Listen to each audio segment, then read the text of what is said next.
আজকের দিনটি খুব শুভ, কারণ আজ পৌষ পার্বণ তথা পৌষ সংক্রান্তি। এই শুভ দিনে এই পরিবারের সকল সদস্যকে, অর্থাৎ আমার ছোট্ট ছোট্ট বন্ধুরা, তোমাদের প্রত্যেককেই শুভেচ্ছা জানাই। আজ ইতিহাসের 2 নম্বর মার্কসের সাজেশন তোমাদের খুব ডিমান্ড ছিল, অর্থাৎ তোমরা খুব চেয়েছিলে, বারে বারে আমাকে মেসেজ করছো। এই ভূগোলের 2, ইতিহাসের 2, তারপর ভৌতবিজ্ঞান, বাংলা, ইংরেজি, এইসব বিষয়ে। তো ইতিহাস নিয়ে আজকে আসছি।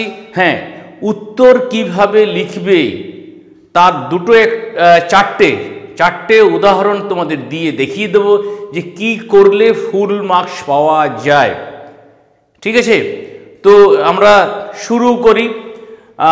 প্রথম আমি 20টি প্রশ্নের কথা বলবো, যেগুলো খুব ইম্পর্ট্যান্ট। এই 20টি প্রশ্নের মধ্যে দেখো তো তোমার কোনো কিছু বাকি নেই তো? যদি থাকে অবশ্যই একবার চোখ বুলিয়ে নিও দ্রুততার সাথে।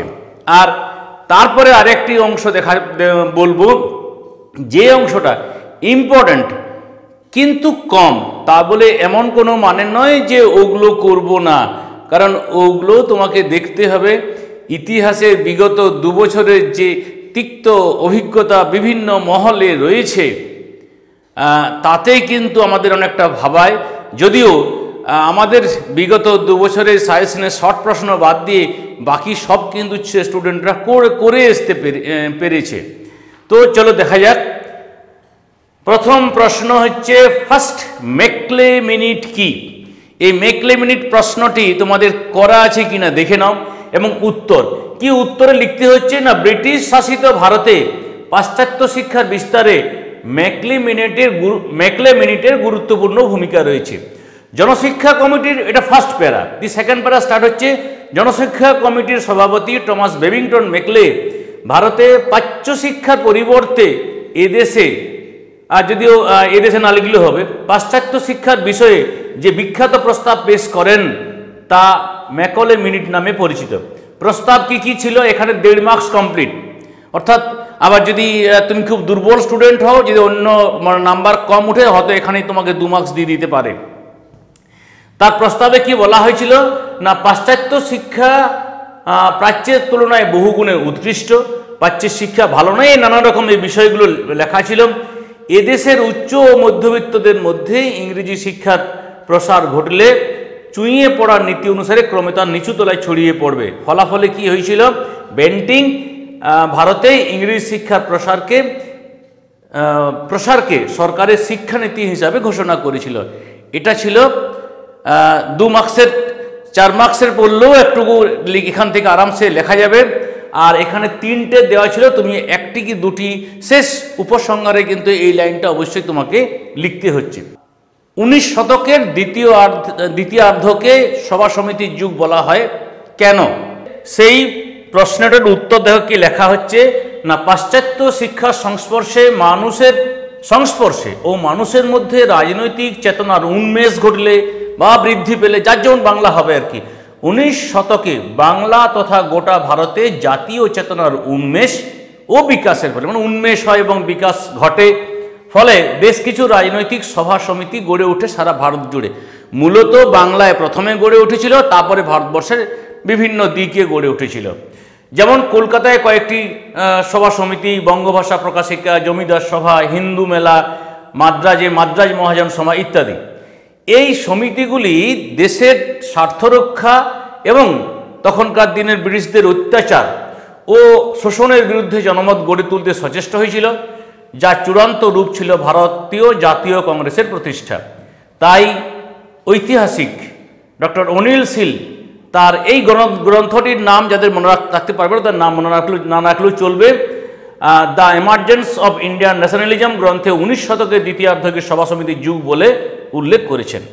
তৃতীয় প্রশ্ন, রশিদ আলী দিবস কেন পালিত হয় বা রশিদ আলী দিবসের তাৎপর্য কি ছিল? তোমরা নিশ্চয়ই জানো যে রশিদ আলী ছিলেন আজাদ হিন্দ বাহিনীর অন্যতম একজন ক্যাপ্টেন। তাকে যখন ধরে নিয়ে যাওয়া হয়, ব্রিটিশ সরকার যখন তার সামরিক আদালতে তাকে দোষী সাব্যস্ত করে এবং তার চূড়ান্ত রায়ে, ব্রিটিশ সরকারের চূড়ান্ত রায়ে তাকে 7 বছরের সশ্রম কারাদণ্ডে, মানে জেল খাটতে হয়। তো সেই সশ্রম কারাদণ্ড যাতে না হয়, এর বিরুদ্ধে প্রতিবাদ হয়েছিল কলকাতার বিভিন্ন মুসলিম লীগের ছাত্র সমাজরা এবং বামপন্থী ছাত্র সমাজ, হিন্দু মুসলমান সকলেই একত্রিতভাবে এর তীব্র নিন্দা প্রতিবাদ করে গণ আন্দোলন শুরু হয়। সেই সময় 1946 সালের 11 থেকে 13 ফেব্রুয়ারি গণ আন্দোলন হয়। 12 ফেব্রুয়ারি মধ্যবর্তী দিনটিকে রশিদ আলী দিবস বলে ঘোষণা করা হয়। এটা ছিল তার তাৎপর্য। তারপরে নেহেরু লিয়াকত চুক্তি, এটা আমরা লেজুড প্রশ্নে 8-এ দেখেছি, আবার 4-এ দেখেছি, আবার 2-ও দেখছি। তার মানে এই প্রশ্নটা তোমাকে করতে হচ্ছে শেষ অধ্যায়ের প্রশ্ন। পত্তিসি রামালু কে ছিলেন বা তিনি স্মরণীয় কেন? দেখো উত্তর কি হচ্ছে। তিনি একজন বিখ্যাত স্বাধীনতা সংগ্রামী, দক্ষিণ ভারতের মানুষ, মহাত্মা গান্ধীর ভাবশিষ্য তিনি ছিলেন। তো প্রথমত তিনি তেলেগু ভাষাভাষীদের জন্য পৃথক রাজ্য অন্ধ্রপ্রদেশ গঠনের দাবিতে আমরণ অনশন শুরু করেন তিনি। তারপরে দ্বিতীয়ত হচ্ছে তিনি 58 ডেজ 58 দিন অনশন করার পর তার মৃত্যু ঘটলে উত্তাল হয়ে ওঠে দক্ষিণ ভারতের তেলেগু ভাষাভাষী মানুষজন। তো দাঙ্গা হয়, বিক্ষোভ প্রদর্শন হয়, হরতাল পালিত হয়। তৃতীয়ত ঘটনার পরম্পরায় কেন্দ্র সরকার এই তেলেগু ভাষাভাষী অঞ্চলকে একত্রিত করে স্বতন্ত্র অন্ধ্রপ্রদেশ গঠন করলে পৃথক অন্ধ্রপ্রদেশের উদ্গাতা নামে তিনি পরিচিত। অর্থাৎ অন্ধ্রপ্রদেশ রাজ্য গঠনের যে পটভূমি তিনি রচনা করেছিলেন এবং সেটাকে তৈরি করতে বাধ্য করেছিলেন। তো তার জন্য তিনি বিখ্যাত। এরপর ইলবার্ট বিল বিতর্ক 6 নম্বরে, 7-এ উদ্বাস্তু কাদের বলা হয় শেষ অধ্যায়ের প্রশ্ন। তারপর 8-এ নতুন সামাজিক ইতিহাস বলতে কি বোঝো। অ্যাকচুয়ালি আগে কি ছিল না, উপর থেকে নিচে, পরবর্তী ক্ষেত্রে নিচ থেকে উপরে। অর্থাৎ পড়লে বুঝতে পারবে নতুন সামাজিক ইতিহাস হলো সাধারণ মানুষের ইতিহাস। রাজা মহারাজা বা অভিজাত সমাজের মানুষদের আলোচনা ছাড়াও বর্তমানকালে সাধারণ মানুষের মর্যাদা, অস্তিত্ব, অবদানকে বিশেষ গুরুত্ব দিয়ে ইতিহাস চর্চা করা হয়। 20 শতকের দ্বিতীয়ার্ধে শুরু হওয়া এরূপ ইতিহাস চর্চাকে নতুন সামাজিক ইতিহাস বা সামাজিক ইতিহাস বলে। সাধারণ মানুষের জীবনের সঙ্গে জড়িত নানান সামাজিক উপাদান যেমন খাদ্য, পোশাক পরিচ্ছদ, খেলাধুলা, বিনোদন ইত্যাদিকে গুরুত্ব পেল, যা বটম আপ নামে পরিচিত। ঠিক আছে। এরপরে 9 নম্বরে ইতিহাসের উপাদান হিসাবে সংবাদপত্রের গুরুত্ব, পরিবেশ ইতিহাসের গুরুত্ব, স্থানীয় বা আঞ্চলিক ইতিহাস গুরুত্বপূর্ণ কেন, মধুসূদন গুপ্ত স্মরণীয় কেন। এটা খুবই ইম্পর্টেন্ট প্রশ্ন। আমি পেজ নাম্বারগুলো যেগুলো লিখে রেখেছি সেগুলো খেয়াল রাখবে। সংসদ টেস্ট পেপারের পেজ নাম্বার লেখা রয়েছে।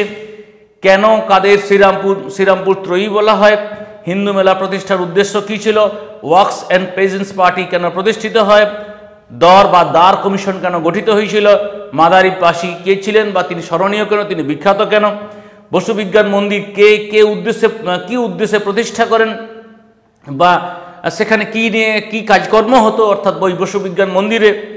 রাজ্য পুনর্গঠন কমিশন কেন গঠিত হয়েছিল, মাতঙ্গিনী হাজরা স্মরণীয় কেন বা বিখ্যাত কেন। এই 20টি প্রশ্ন প্রত্যেকের করা আছে কিনা একবার চোখ বুলিয়ে নিশ্চয় নিয়েছ বা লিখে নিয়েছ।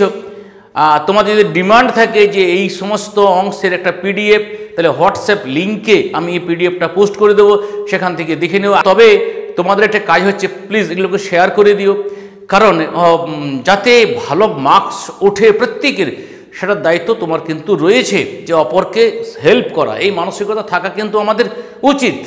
আমি জানলাম, আমি খেলাম, বাকিদের জানাবো না, আমি বাকিদের খেতে দেবো না, এরকমটা স্বার্থপর না হওয়াই ভালো। আশা করি তোমরা আমার এই পরিবারের যারা সদস্য রয়েছে তারা নিশ্চয়ই এরকমটা নও। সামাজিক ইতিহাস তো আগে বলেছি। স্মৃতিকথা বা আত্মজীবনী কিভাবে আধুনিক ভারতের ইতিহাস চর্চার উপাদান হিসেবে ব্যবহার করা হয়। নিম্নবর্গের ইতিহাস বলতে কি বোঝো। ইংরেজ সরকার কেন সোমপ্রকাশ পত্রিকা বন্ধ করে দেয়। সাময়িক পত্র এবং সংবাদপত্রের মধ্যে পার্থক্য কি। তারপরে মহাফেজখানা কাকে বলে। দ্বিতীয় অধ্যায়ে দেখতে ভারতীয় ব্রাহ্ম সমাজ কেন বিভক্ত হয়, এটা কিন্তু 4 নম্বরের একটা ছোট প্রশ্ন ছিল। এশিয়াটিক সোসাইটি কি উদ্দেশ্যে প্রতিষ্ঠা করেন, কবে প্রতিষ্ঠা করেন। 3 আইন কি। উডের ড্যাসপাচ বা উডের প্রতিবেদন এই কি ছিল এবং তার কি সুপারিশ ছিল, তার 2টি সুপারিশ উল্লেখ করো। ব্রাহ্ম সমাজের 2টি সংস্কার উল্লেখ করো। ফোর্ট উইলিয়াম কলেজ কি উদ্দেশ্যে স্থাপন করেন। সমাজ সংস্কারের নব্যবঙ্গদের ভূমিকা কী ছিল, বাংলার নারী শিক্ষার বিস্তারে রাজা রাধাকান্ত দেব বা বেথুন সাহেবের ভূমিকা কী ছিল, এটা আমরা 4-এ দেখেছি। এখানে 2-এ 4-এ করা মানে তোমার 2 হয়ে যাবে। খেয়াল রাখবে কিছু কিছু প্রশ্ন 2, 4, 8 যে কোনো জায়গায় আসতে পারে, সেইভাবে তোমাদের প্রস্তুত থাকতে হবে। 2-এ কতটা লিখতে হয়, 4-এ কতটা লিখতে হয়। খেয়াল রাখবে, তোমাদের একটা কথা বলে রাখি যে ইতিহাসে সমস্ত শর্ট প্রশ্ন ঠিক ঠিক জায়গায় লেখা, অর্থাৎ 2 কি 3টে পেজে পরপর সিরিয়াল লেখা, সিরিয়াল ব্রেক না করা, এগুলো ভালো স্টুডেন্টের লক্ষণ, খাতার লক্ষণ। তোমরা খাতা নিশ্চয়ই দেখেছো। এই চ্যানেলে শুধুমাত্র জীবন বিজ্ঞান খাতা দিতে বাকি আছে, জীবন খাতাটা দিয়ে দেবো। আচ্ছা, এরপরে পাশ্চাত্য বিতর্ক কি, এটাও কিন্তু আমাদের 4-ই ছিল। পাশ্চাত্য থেকে বিস্তারে ডেভিড হেয়ারের অবদান, ডেভিড হেয়ার কে ছিলেন, এটা 4-ই ছিল। জনশিক্ষা কমিটি কেন গঠিত হয়, সনদ আইনের গুরুত্ব 1813 সালের। আচ্ছা, হিন্দু প্যাট্রিয়ট পত্রিকা থেকে সমকালীন সমাজের কী চিত্র পাওয়া যায়, লালন ফকির স্মরণীয় কেন, এটা ছিল 2য় অধ্যায়। 3য় অধ্যায়ের তোমাদের প্রথমেই বলেছিলাম যে দেখো ওই যে কোটি অধ্যায় 2, 5, 6 এই অধ্যায়গুলি তো খুব গুরুত্বপূর্ণ, যে কারণে 2 অধ্যায় থেকে একটু বেশি প্রশ্ন রয়েছে। মুন্ডা বিদ্রোহের লক্ষ্য কী ছিল, খুদকাঠি প্রথা কী, ওয়াহাবি আন্দোলনের প্রকৃতি কী ছিল, বা দুদু মিয়া বিখ্যাত কেন। নেক্সট প্রশ্ন হচ্ছে এলাকা চাষ, এলাকা চাষ বলতে কি বোঝো, চুয়ার বিদ্রোহের গুরুত্ব কী ছিল, দামিনী কোহ কি, মহারানীর ঘোষণাপত্রের মূল উদ্দেশ্য কী ছিল, অরণ্য আইন কি বা অরণ্য আইনে কি কি প্রস্তাব দেওয়া হয়েছিল, এই বিষয়গুলি। 4র্থ অধ্যায়ে চলে এলাম, ল্যান্ড হোল্ডার সোসাইটি কি উদ্দেশ্যে প্রতিষ্ঠিত হয়, বঙ্গভাষা প্রকাশিকা সভা 2টি কার্যাবলী লেখো, বা একে কেন প্রথম রাজনৈতিক প্রতিষ্ঠান বলা হয়। তারপর এটাই প্রশ্নটা ইম্পর্টেন্ট নয়। তারপরে মহাবিদ্রোহের প্রত্যক্ষ কারণ ছিল, এই অংশগুলো কিন্তু আমরা আগে দেখেছি 4 বা 8-এ, এখানে আর দেখালাম না। 5ম অধ্যায় কাকে কেন বাংলার গুটেনবার্গ বলা হয়, বা চার্লস উইলকিনসন কে ছিলেন, তিনি বিখ্যাত ছিলেন কেন, এই বিষয়টা। 19 শতকে বিজ্ঞান শিক্ষার বিকাশে ISCS এর ভূমিকা কী ছিল, লাইনোটাইপ প্রবর্তনের গুরুত্ব কী ছিল, বাংলা হরফ নির্মাণে পঞ্চানন কর্মকারের অবদান, BTI আমরা 4 নম্বরে দেখেছি। বাংলার মুদ্রণে বটতলা প্রকাশনের গুরুত্ব, উইলিয়াম ক্যারি স্মরণীয় কেন, আমরা এলাম 6 নম্বরে। বঙ্গভঙ্গ বিরোধী আন্দোলনে কৃষক শ্রেণী কেন যোগদান করেনি, এটা আমাদের 8-এর লেজুর প্রশ্ন ছিল। বারদৌলি সত্যাগ্রহ কেন শুরু হয়, তিনকাঠিয়া প্রথা কি, একা আন্দোলন 4 নম্বরে ছিল, তার মানে তুমি 4 নম্বরে করলে তুমি 2 নম্বরে করতে পারবে। বাবা রামচন্দ্র কে ছিলেন, তাম্রলিপ্ত জাতীয় সরকার কেন গঠন করা হয়েছিল, কোথায় হয়েছিল, কে কে করেছিলেন এই নেতৃত্বে, এইসব বিষয়গুলো। তেভাগা আন্দোলনে কি কি দাবি করা হয়েছিল, AITUC প্রতিষ্ঠার উদ্দেশ্য কি, কে কবে ফরওয়ার্ড ব্লক দল গঠন করে, যেটা নেতাজি সুভাষচন্দ্র বসু গঠন করেছিলেন, সেই বিষয়টা উল্লেখ করা।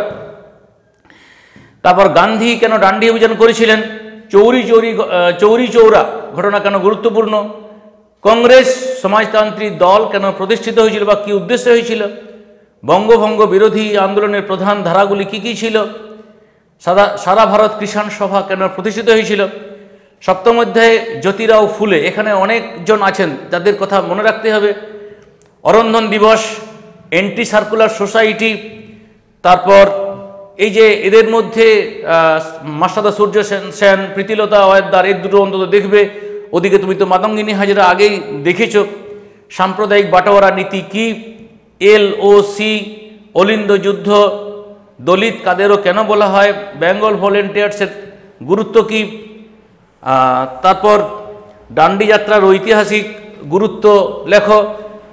তারপরে 20 শতকের 8ম অধ্যায়, শেষ অধ্যায়, দেশীয় রাজ্যগুলির ভারতভক্তির দলিল বলতে কি বোঝো, ভারত স্বাধীন হওয়ার পর ফরাসি উপনিবেশগুলি কীভাবে ভারতের সঙ্গে যুক্ত হয়, ভারতের লৌহ মানব কাকে ও কেন বলা হয়, পৃথক অন্ধরাজ্যটির উৎপত্তি হয় কিভাবে, ওই যে ওই গল্পটি আছে। অপারেশন পোলো বা হায়দ্রাবাদ, এটা 4 নম্বরে ছিল প্রশ্নটা।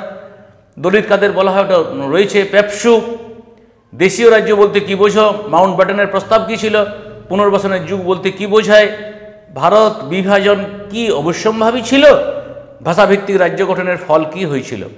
এই ছিল 2 নম্বর মানে সাজেশন। প্রথম 20টি প্রশ্ন অত্যন্ত গুরুত্বপূর্ণ, পরেরগুলো অবশ্যই চোখ বোলাবে। সকলের পরীক্ষা ভালো হোক, শুভেচ্ছা সহ এখানে শেষ করছি।